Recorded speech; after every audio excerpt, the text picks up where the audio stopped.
Alexander-Arnold, nouveau joueur du Real Madrid. Il a déjà signé son nouveau contrat. Trent Alexander-Arnold portera le numéro 12 au Real Madrid, ne pouvant garder le 66 de Liverpool, car en Liga, les numéros au-delà de 25 ne sont pas autorisés. Sa présentation est en cours.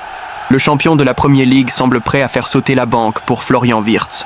150 millions d'euros. Une folie. Il s'intéresse aussi à Barcola et Kerkez, et a déjà signé Frimpong. Quelle équipe pour la saison prochaine. Mais du côté des départs, ça bouge aussi. Alexander-Arnold est parti, les prolongations de Salah et Virgil van Dijk sont faites. Robertson hésite à prolonger, Darwin Núñez peine toujours, incertitude autour de Luis Diaz, Chiesa, Harvey Elliott ou Quansah. Beaucoup de dossiers à gérer à Anfield. Nico Williams, très convoité l'an dernier, on le voyait déjà au Barça. Cette saison, les intentions de le sortir de l'Athletic, qui souhaite le prolonger jusqu'en 2027, viennent de l'étranger. Le Bayern Munich serait déjà en contact, surtout après le probable départ de Leroy Sané à Galatasaray et l'incertitude autour de Coman. Kompany est séduit par le profil de Nico, Arsenal, où Martinelli n'est pas intouchable, et Chelsea, à la recherche d'un ailier gauche après le départ de Sancho, sont aussi sur le coup. Perisic au Barça. Sur les réseaux, une rumeur a surgi. Ivan Perisic au Barça. Hansi Flick le voudrait. Certains évoquent son âge, 36 ans. D'autres disent « Perisic, toujours dans mon équipe ». Il a été performant au PSV. Flick, qui l'a coaché au Bayern en 2019-20, comme Lewandowski, pourrait le vouloir. Et vous, qu'en pensez-vous?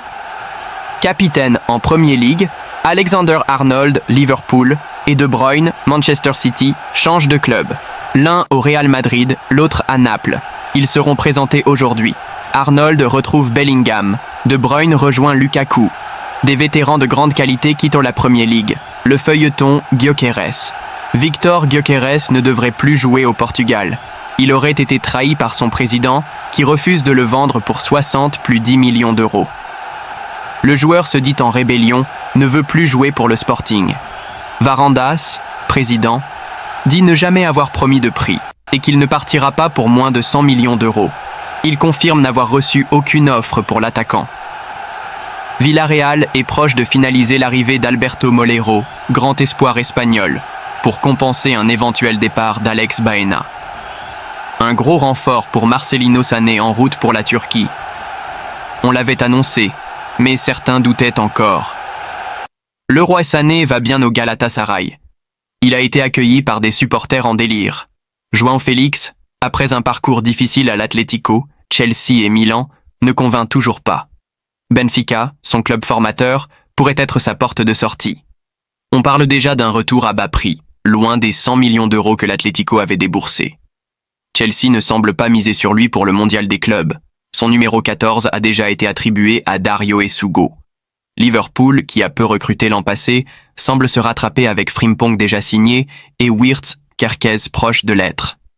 Le dernier nom lié à Anfield, Bradley Barcola. Barcola, révélé au PSG sous Luis Enrique, voit sa progression freinée par Kvaratskhelia et Doué. C'est peut-être le bon moment de partir. The Sun indique que Liverpool veut un ailier gauche en cas de départ de Luis Diaz ou pour le concurrencer. Le départ brutal de Spalletti à la tête de la nationale est un sujet majeur en Italie. La FIGC, qui pensait tenir un coach sûr, doit maintenant trouver quelqu'un capable de redresser la barre. Après le refus de Ranieri, les noms de Gattuso, De Rossi, Cannavaro, Mancini, mais aussi de nouveaux comme Tedesco ou Farioli circulent. Certains suggèrent un étranger comme Mourinho ou Benitez.